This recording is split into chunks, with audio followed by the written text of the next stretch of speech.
Well, we've only got 4 for Big Boy here, so he's all but useless. But we can squirt off this little pinky raunchy 29 times.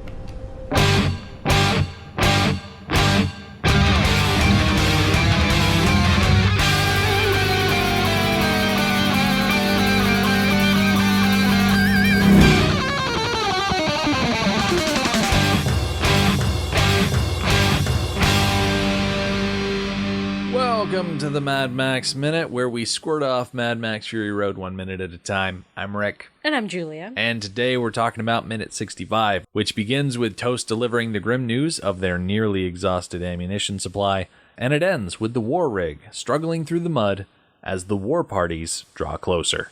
So when we wrapped on Monday, we were sitting there with Toast, and she had that little pile of ammo, and as we rejoined them here at the top of minute 65, she pats the side of the SKS rifle, and she talks about how they've only got 4 for the big boy there, so he's all but useless. And then she holds up this little pea shooter and says, but we can squirt off this little pinky a raunchy 29 times. Where'd she get that mouth all of a sudden? Talking about squirting off a little pinky. And raunchy 29 times. It just doesn't feel... no, that's not fair to say that it doesn't feel in character. She's been snarky before. Like, of all the legs you had to shoot, you shoot the one attached to his favorite. Things like that. So I guess it's really not that out of character. It just sounds a little off to you, huh? It does. It just sounds a little off to me. So that little pinky there, I looked it up on the Internet Movie Firearms database like I do with most things, and it's called the Homemade Township Pistol. So the Derringer is a unique handmade township pistol, as Mil-Spec, who provided it for the film, refers to it. According to the owner, Lance Peters, it is a single-shot .22 homemade pistol. It was found in a fully licensed collection of an ex-military officer and most likely confiscated during the Angolan War. In my head, the gun has the same history in real life as it does in the movie. It does seem like the kind of thing that would be found as war boys are scrounging through an abandoned house. Do you remember when we were watching Hot Fuzz and there was that one scene where Sergeant Angel finds the house that's owned by the guy who plays Filch, and it is full of guns? Yes. Like, I imagine this being found by war boys in a house like that, and being brought to the Bullet Farm or being brought back to the Citadel or somehow making its way into the war rig. Yeah, I imagine that most of the guns found in a stockpile like that, I'm also conjuring images of the dollhouse with all the dolls. Probably most of those guns got snatched up pretty quick. Pretty desirable items. And then there's this, as you called it, little pea shooter that, okay, it's not useless, but, you know, whatever. I don't think we ever see it used. Okay, then in this movie it is useless. Yeah. I mean, it only shoots 22. Like, yeah, it's going to break the skin, but it's not going to put anyone down unless you're a squirrel. And I don't think Joe has any squirrels in his army. No. It would have to be used in the right way to, like, shoot somebody in the eye. Yeah. That could be useful. It could make it into the eye. Could it make it through the back of the eye into the brain to actually kill someone? I'm going to say perhaps, but what's more likely to happen is that the bullet would enter the eye and then start bouncing around. Oh, gosh. Yeah. And just pulverize the eye. Yeah. Those bullets don't have a lot of punch to them. Mm-hmm. I imagine they'd be able to get through the actual ball portion of the eye, but I don't think it's going anywhere else. Okay. So at best, it's a really good distraction weapon if you can get someone in a soft spot. Yeah, it's good to make someone angry. It's good to blind them, at least in one eye. And they could do that 29 times if they wanted. Yeah. She says that they have 4 bullets for the big boy, which makes him pretty much useless. We have seen Furiosa use this rifle for 1 and done, and even 1 and 2 done. 4 left in there in the right hands. theoretically could kill up to 8 people. Yeah, it's the right hands. Yes. Is what we've got to consider. The right hand. Technically, yes. So I think Toast is underestimating what Furiosa could do with 4 bullets. Mm-hmm.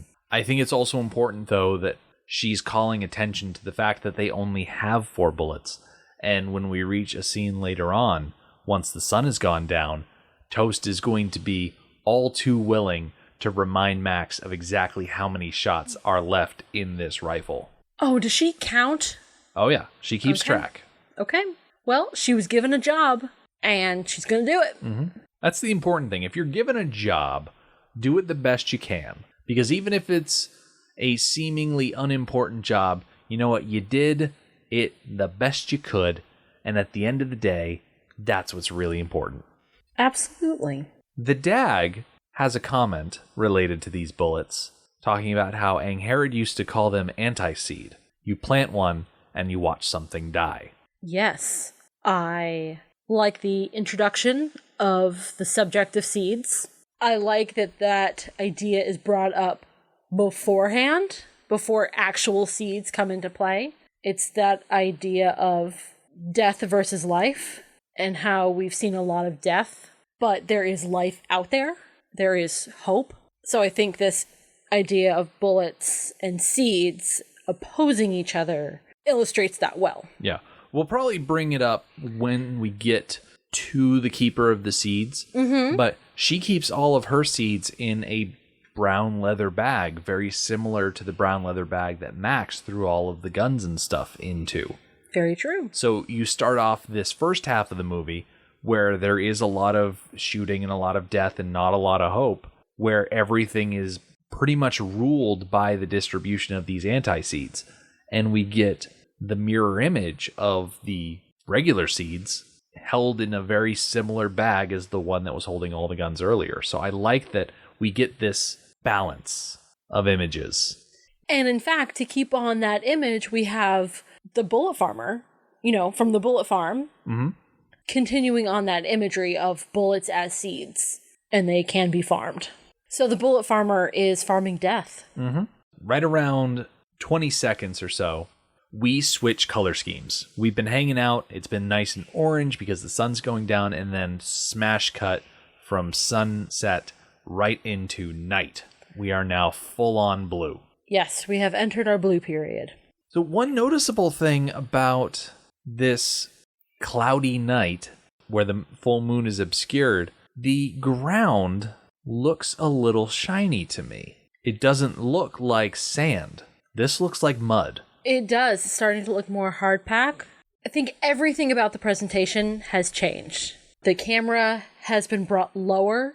The music has changed. It feels very surreal. Like this is a dream sequence. It feels like a dream sequence. Like this can't be reality. We don't really get a sense of reality until we go inside the cab. Yeah, about 8 or 9 seconds later, we cut inside and we see that Cheeto's holding this little lantern, and it's reintroducing a little bit of that orange back into the scene. And I think that's why it starts to feel like reality again, because we have this return of orange. Orange is warmth. Orange is things being out in the open. Orange is supposed to be half the composition, and the other half is blue, with the blue sky and the orange sand. And with the blue taking over the entire composition, it's almost like suffocating. It's like pushing me down. And then we bring some of that orange back in, and it immediately warms things up, brightens, and makes you feel more comfortable again. This solid blue isn't comfortable, which is odd because when they talk about the color wheel and how the emotions behind colors and how they make you feel, blue is supposed to make you feel calm.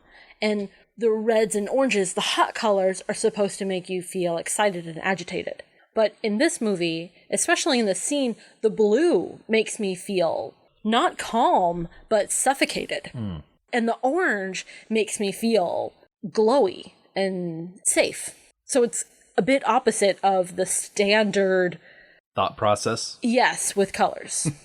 I like how around second 34, 35, we get to see that the wives are huddled in the backseat and they're gathered around this lantern and they've got that orange glow, but Furiosa is off in the front seat and she is completely blue.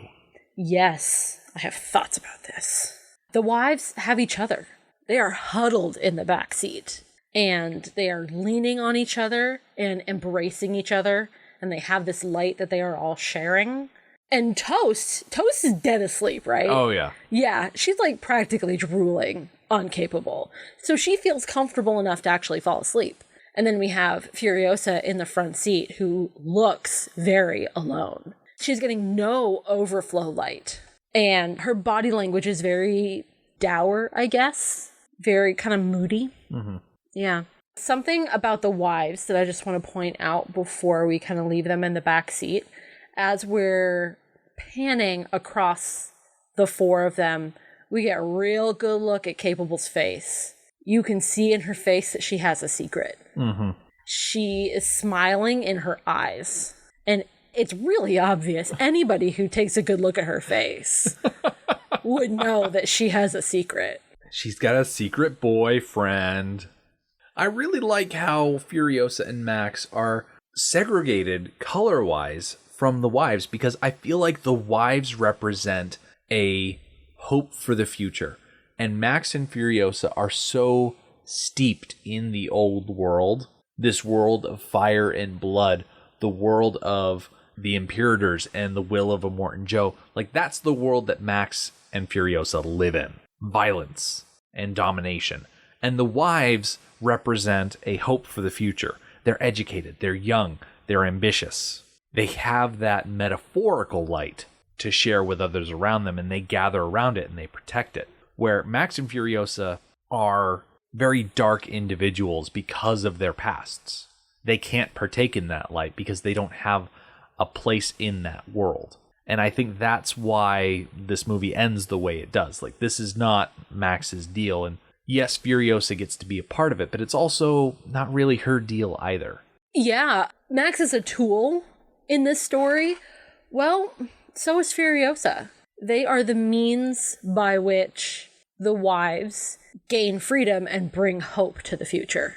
I really like the symbolism brought to bear by this such a simple set piece of them holding a lantern in the dark. Mm-hmm.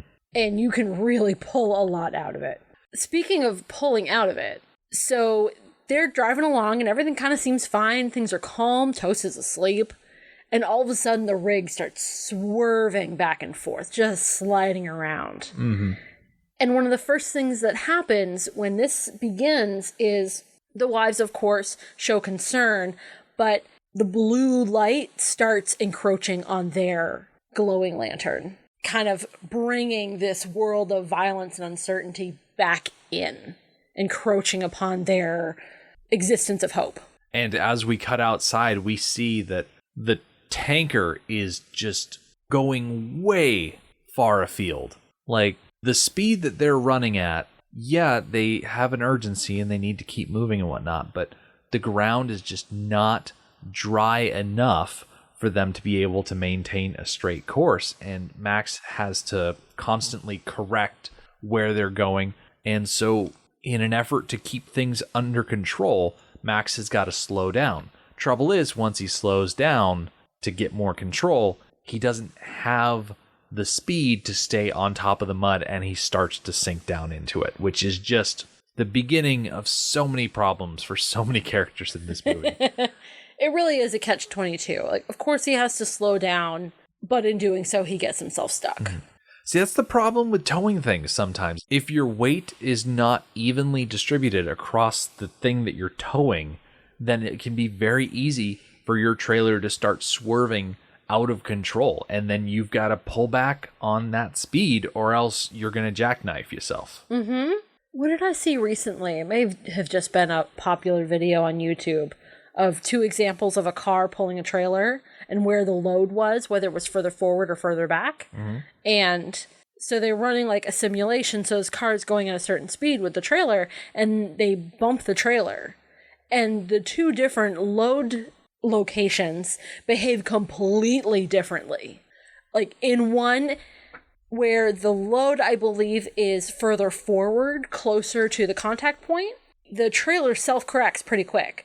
But in the one where the load is further back towards the back edge of the trailer, the vehicle goes completely out of control and jackknifes.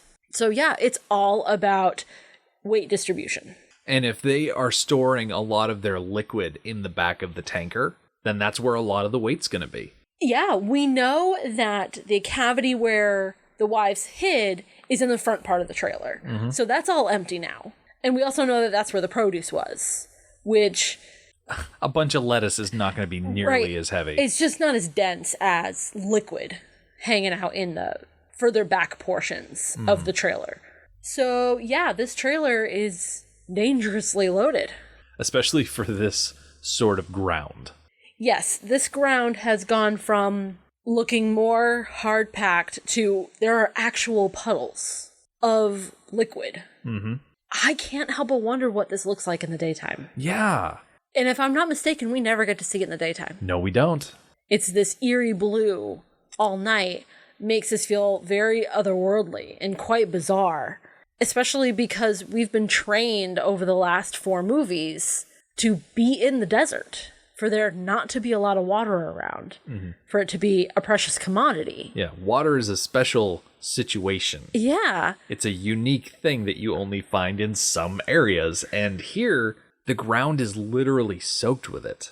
We assume it's water, because if it was oil or something, there would be another gas town here. You know what I mean? Yes, that's a good point. We assume it's water, but we don't know, is it fresh water? Yeah, is it potable? Is it potable? Is it salt water? We have no earthly idea what type of landscape this is, because it is a cloudy night, so we can't really see that far, and frankly, it looks pretty just flat and nothing. I think the amount of clouds in this area is a good indicator that this is at least water that falls and evaporates and falls. Like there's a steady pattern of rainfall in this area. Because in all of those other arid areas, we didn't see a lot of cloud cover. No, we did not. So do you think this biome is like, I don't know if this is a real thing, but it's locked in its own system? It could be. And it can't escape itself? We are on the other side of a mountainous region. So if there is moisture coming in from a direction, it's going to hit those mountains and bounce back into this area. And we've seen extreme weather prior to this, very extreme. Mm-hmm. So if a sandstorm, an electrical storm can be that extreme, what kind of extreme weather could we see once moisture is involved? Exactly. Whole different bag of cats. Now, Max has to slow down to avoid the swerving, but the cars in the war party do not suffer the same fate. They're able to keep their speed up as they go across this marshy section. And we see them thundering over the mud at the tail end of this minute, and there's not much else to it. Yeah, I think this minute is pretty simple. We're setting the stage for the next event. Mm-hmm. It just seems to happen that way, that when we have a week where we're on our own, we're in a transitionary period, which, hey, you got to have them. Yeah, that's fine. I actually like it that way because it allows you and I to go off on tangents that we might not go off on with guests. Yeah. And then we get to let guests go off on their own tangents. Yeah. I do like that Furiosa and the wives are pretty much getting a chance to take a nap.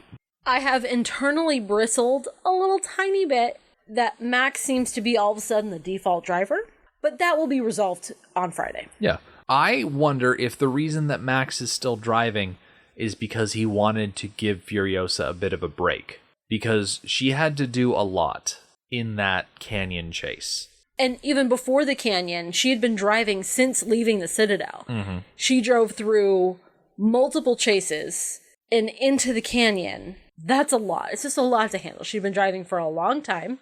Lots of stressful things were happening to her. Plus, they just lost Angharad. And they lost Angharad. So I agree that it was a logical choice to keep him as the driver for kind of the second leg. Yeah, a practical reason. Mm-hmm. Because, yeah, they could have switched back after stopping to cool off the engines, but no, it's just not how it happened. Not this time, at least. A quick quick note about Max's face. Okay. Just a quick note on his face. This entire minute, the camera does focus in on his face, but his face was never the point of the camera. The point was always to either hear somebody else or waiting for something to happen. And his face was just stoic the whole time. Very driver going a long distance. You can see his eyes are on the road, kind of zoned out a bit. He does react to Toast talking about how much ammo they have left, but his reaction is only to flick his eyes towards the rearview mirror. Mm-hmm. And then he's right back to the road, right back to being zoned out. Seems very accurate to real life. Yeah. When you're driving for that long, you zone out. Yeah. Plus, he's a driver. He's there to drive, and so he's driving. Yeah. So come back on Friday, because we will see how Max and Furiosa and the wives react to being stuck in the mud. Max will plant a trap, the war party will fall into it, and the People Eater will just start shouting about numbers. The Mad Max Minute podcast is a fan project by Rick and Julia Ingham. The Mad Max franchise was created by George Miller and Byron Kennedy, is presented by Kennedy Miller Mitchell Productions, and distributed by Warner Brothers. Mad Max Minute is produced and edited by Rick Ingham. Our opening music is Verdi's Dies Irae by Daniel Bautista of danielbautista.com. Our home on the internet is madmaxminute.com. You can follow us on Twitter at madmaxminute, like us on Facebook by searching for Mad Max Minute, and join our Facebook listener group, Mad Max Minute Beyond Microphone. If you'd like to support the podcast, visit madmaxminute.com, where you can see what's in our TeePublic store, join our Patreon, or even donate to the show to help us keep the tanks full. Thank you for joining us for minute 65 of Fury Road. See you next time.